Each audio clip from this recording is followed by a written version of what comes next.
Hi, I'm Natalie. I'm going to try and do a chainmail tutorial for you. I'm sure there's many on YouTube.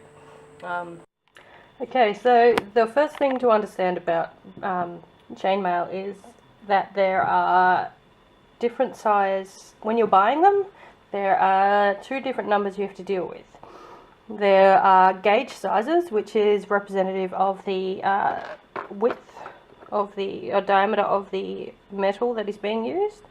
And then there is the ring size, which is obviously the size of the ring.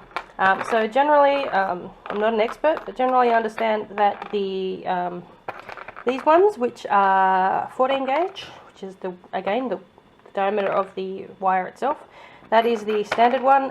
That is what chainmail is generally made out of, so far as I understand. That is the 14 gauge, and that size is the bigger ring, and that is the 3 on 8 inches. I buy from the Ring Lord. You can also buy from Aussie Mail. If you're Australian, it's faster, probably cheaper, I don't know. But you can work in inches or in millimeters. Ring Lord only works in inches, so these are 3/8 of an inch. So these ones here, I use them for my get that to focus, apparently not. I use these for my Japanese 6-in-1. These are 16 gauge, so the bigger the gauge, the smaller the diameter of the metal, and these are 3 on 16. And I thought I'd be able to use these for my Brienne, but I realised that they're way too fat and they will be annoying. So these are the same size but different gauge, much skinnier. And these are 18 gauge, and they are still 3 on 16 inches. So that is wire sizes and ring sizes. So you can also choose what type of metal you want. I recommend bright aluminium. You can't get unbright aluminium, and that is because aluminium is only bright. You can get coloured aluminium. You can also get stainless steel or other types of steel. I don't recommend it unless it's full of LARP. That is because it is very heavy and also very hard to move, and you will kill your fingers. You can see here, these are machine cut rings. It means the joints are a bit not as smooth, but it does the job, and also it's a lot cheaper than saw cut. Okay, so this is my skirt for Nobunaga from Samurai Warriors 2. This is called, the weave is called European 4-in-1 because each ring, does it focus? No, it doesn't focus. Each ring has 4 rings in it. So this one ring here, it has 1, 2, 3, 4. 4 rings in it, so 4 in 1. You can get 6-in-1s, 8-in-1s, I'm sure there are 5 billion bloody weaves. This is the most common one. So Geralt's pretty much just all European 4-in-1 if you're doing Geralt. Okay, this is for my second Nobunaga, which is from Nobunaga's Ambition. And this is Japanese 6-in-1 because each big ring, where's my finger, has 1, 2, 3, 4, 5, 6. Yay, I didn't bagger down that one. 6-in-1. It's very different weave, as you can see. Doesn't really, it's kind of like cotton. It doesn't stretch, it doesn't do anything much. It kind of compacts a bit, and that's about it. It's very pretty because you get flat rings. I'll go back to European 4-in-1 now because that's the more sensible one. Okay, so back to European 4-in-1. So this is my skirt with a nice drawstring. Basically, European 4-in-1 has a direction. So this is obviously doubled over, but let me put it flat for a second. Steady. So, just flip that around, there we go. Okay, so it has a direction. So, as you can see, if I make them a bit closer together, there's rows that go, they always alternate. So if you have 2 pieces of mail that you want to join together, and their ends join like this. Hey look, there's a mistake. No, it's not. Sorry, distracted. This is my first chainmail, so it's probably got mistakes.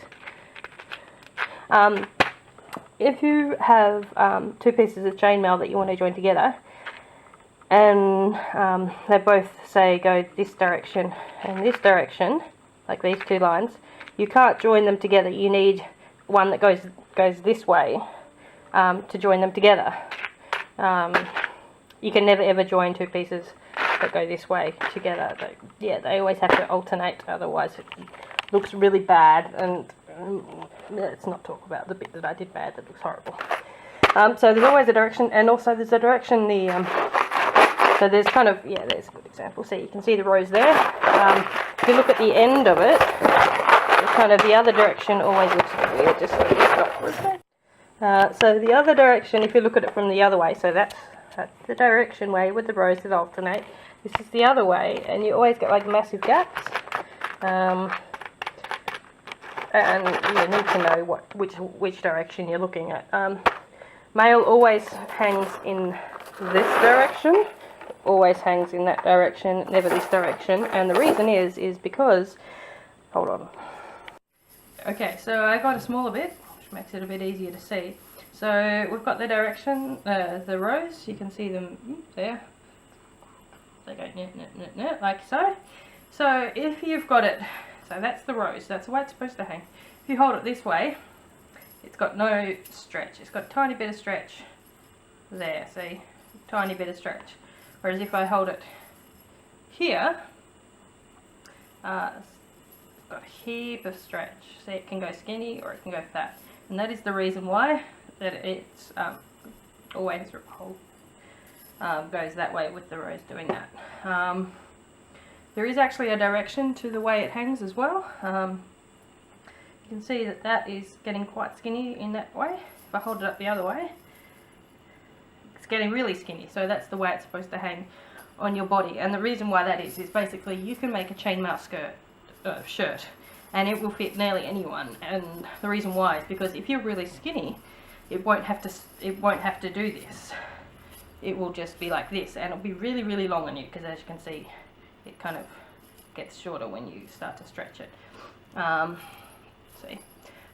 Whereas if you're a fatter person, it will stretch quite a lot. Like this is a tiny bit, it's not even a full shirt, and it stretches like nearly twice as much, and that will cover a lot more person. If you're fat, obviously it will be a lot shorter skirt. So that's why it always hangs that way, because and same with your arms. If it's on your arm, it needs to hang that way, because then the stretch is in that direction. The same, exactly the same as when you're sewing clothes. So that's the theory side of this, I guess. Now time to show you hopefully how to make it. What a great height boob level, that's just brilliant. Anyway, so to do, wrong way, there we go. To do chainmail, you need 2 pliers. I recommend, because you've got aluminium, hopefully, what's that? Aluminium is a lot lighter, because you've got aluminium, I recommend some needle nose pliers. You can get curvy ones. I just think these are a bit nicer. I got them from Spotlight. You can get grippy ones, like ones with like ribby bits in there, but they tend to put dents on your aluminium, because aluminium is really, really thin. I mean, not thin, soft. Anyway, so the first thing you need to do is close a bunch of these, because you need a bunch of closed rings. It's really, really boring. You just close it. Oops, my bad. It's hard to do that while you're looking at things in mirror. And you just close it. So they're closed. I'll just do a bunch of these and then I'll come back. I just worked out that I didn't have autofocus on. Clever me. Oh, sorry. Let's have a... Does it focus? Look at that. Oh no, it focuses on my boobs. That's beautiful. Anyway, closing rings still. Okay, so I have about 30 of these rings closed up now. Just a tip, I usually spend about an hour before I start anything, and I have 2 Ziploc bags. So so 2 Ziploc bags, say, and one's got all open ones, which is how they come, and then I put a bunch of closed ones in here, so I got them separated and they don't fall out everywhere, because they do fall out everywhere. So these are all my open ones. So to start my chainmail, I grab an open one. By open I mean it's like kind of that way. That's the way it's cut. Anyway, so I open it more, and it's 4 in 1, so I put 4 in 1. 4 in 1. 4. And then I close it. And woohoo! I have 4 in 1. I'll do some down shots somehow. Down shots, down shots. 4 in 1, like this. Okay, so then I grab another open one, and I open it. Now, instead of having putting 4 in it, I'm going to put 2, because I'm going to add it. Let's just put this, I'll lay it flat like that. So at the moment it's, oh, there we go, it's laying flat like that, and it kind of looks like these rows, the rows that I showed you before. So it goes that way, then it goes the other way, and then it goes that way again, so it alternates. You can see, so at the moment I'm going to add my new ring. I'm going to add it to the row, so it needs to, so I'm going to keep adding points this way, back at work. I'm going to keep adding rings this way, so I'm going to basically, it's going to be this ring, but the next ring over, so it needs to do exactly what that ring's doing. So it's going to go through those 2, and so it's going to need another 2 closed rings on it. Let me do that. Ooh, this is going to be impossible with 2 hands. So it's got 2 rings on it, 2 rings on it, and then I'm going to, it's going to look like that, so therefore it needs to go down through this ring, and back up through the other ring. Let me just put that back on again.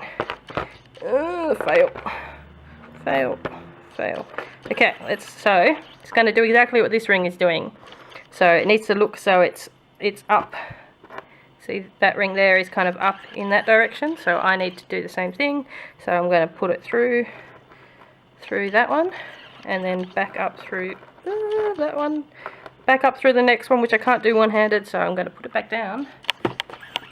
Let's fix that up so I can see what I'm doing. Okay, back up through the other one, and then I'm going to grab my pliers and close it. Oh man, these big rings are so much harder than my little grand rings, and it kind of looks like a mess, so I'm just going to grab some rings and shake it and hit it. I learnt while I was teaching Michael that I hit things a lot and then they work. There it is, there. So what I did is I threaded it through this one and up through this one. And so to add to the next one, it will look exactly the same. So I'm going to chuck 2 rings on it. I'm going to thread it through this one and back up through this one. Oops, sorry, through that one and back up through that one. So grab another open ring. Screen's upside down. Okay, so another open ring, open it a bit more, chuck 2 rings on, and I'm so used to doing things with pliers because my little rings are tiny. So I'm going to chuck it through this ring. Oh, chuck it, oh boobs. Chuck it through this ring and then back up. Wait there. Back up through that ring so it looks like that. Jeez, it's hard work. And then I'm going to close it up. Camera's making a lot of sounds while it tries to autofocus now. And then I'm going to close that one off. And then I'm going to hit it down, and it looks like a pile of mess. But usually what happens, the reason why it doesn't look right, is because any rings that are on the outsides, what am I focusing on there? Any rings that are on the outside, so these 4, will tend to try and sit really wrongly, and it will confuse you. Any rings that have got at least 2 rings through them will sit right, so like these 4 will always sit right. So I learnt that I hit it a lot like this, tap it, and that tends to make things sit right, and then you can just rotate the outside ones so they sit right. And it helps, tapping things helps. Doesn't it, Michael? Anyway, so I'll put another one on this row. Oh, I'm upside down. There we go. Another one, 2 on. Thread it down and through.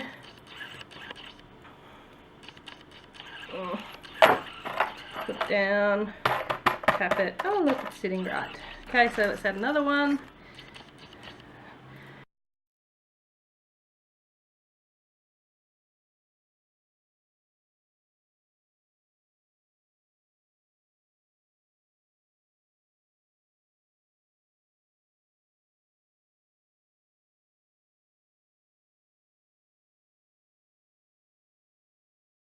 Okay, so I've got a line, column, row, that's the word, of about 5.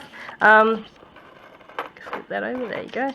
What you need to understand is there are 2 ways to put in rings. So at the moment I've been going, ooh, where's it gone? Through here and up through here. Sometimes it gets flipped over, or you need to work on the other end. Sometimes it does that.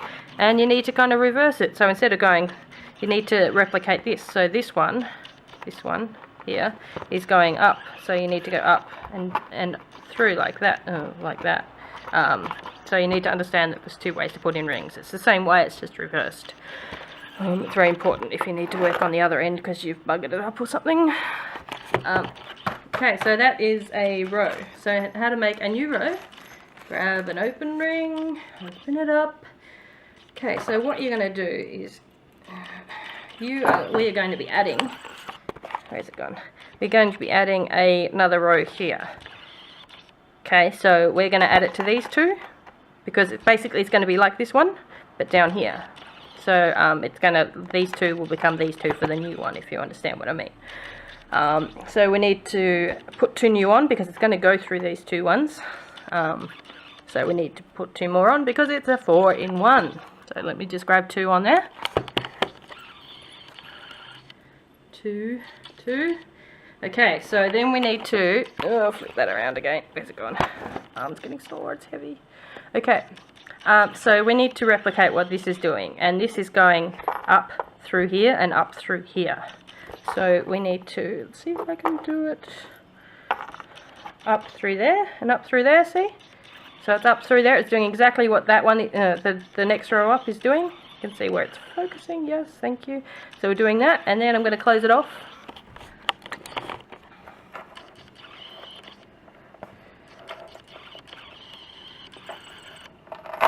Okay, it's going to look really messy and hard to understand what's going on.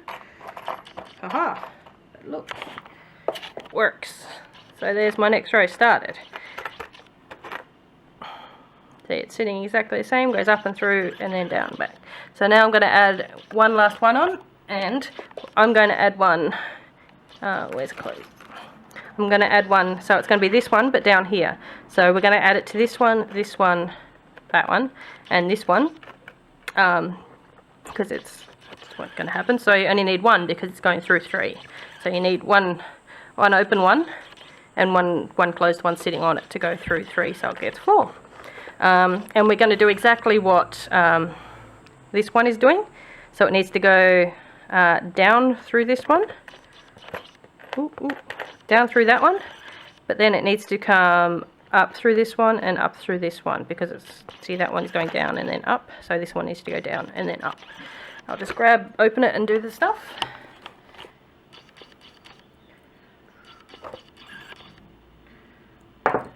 Okay, let's see how talented I am with one hand. Okay, so it goes down through that one, and then comes up through that one and up through that one. So it's got, once I close it off, you'll see it's got 3.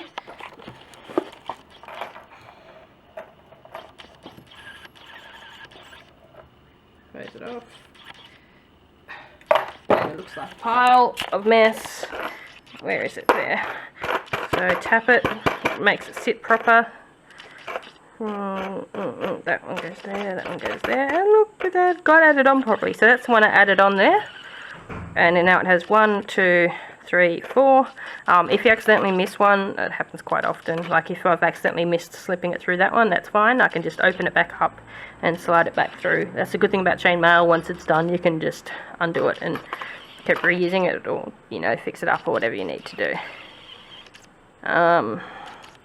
And then to keep adding onto this row, I'll just add an open ring with a closed ring, and I'll add it onto this one, and this one.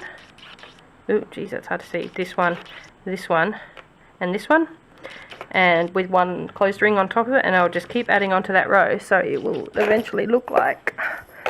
Here's one I prepared earlier. So you can see, that's how that gets added on. Yeah, I think that's it. Basically, when I was first starting out with chainmail, it took me about 5 hours to do something that sized. Ooh, camera strap.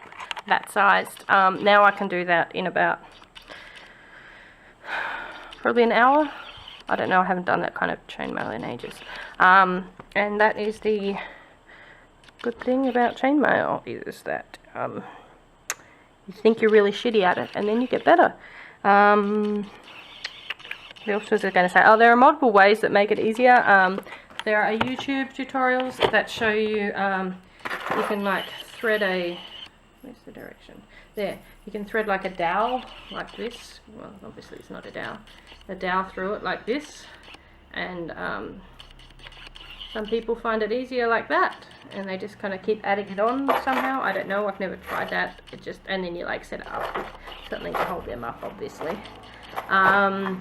Some people find it easier to do a bunch of 4-in-1s all separately and then join them together. So you get like 1, 2, 3, 4.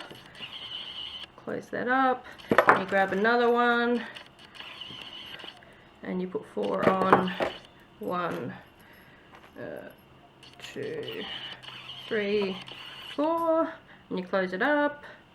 So you've got 2 4-in-1s, and then you tap them until you get them the same, and then you join them together. I find that extremely difficult and fiddly, and I hate it. And you just join it together like that, and something like that. So that hurt my head, and I've only just started. So that it works. It hurts my head, but whatever works for you. The way I do it is the way I showed you. When I get really big pieces, I pin it. This is why I just have like a paper lid from work, you know, a box lid, and I just put it on here because it stops it moving around. I have berry pins, and I move it around there, especially when it gets really long. All the weight kind of wants to fall off it, and so I use the pins to take some of the weight, especially with what I'm working now with Brienne. I'll go get Brienne, and then that'll be it for the tutorial.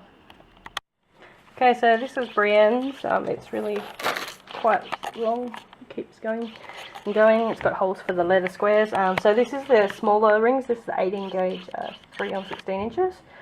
It's exactly the same 4-in-1 European. You can see it's got the that way thing happening. It's exactly the same. It's just minuscule, and I bought 12,000 rings, and I have nearly exhausted them annoyingly, and I'm not done, so I need to buy more. Yeah, that's Brienne. She's got pretty squares. If you got any questions or comments, just, I guess, put it in the comments. Thanks.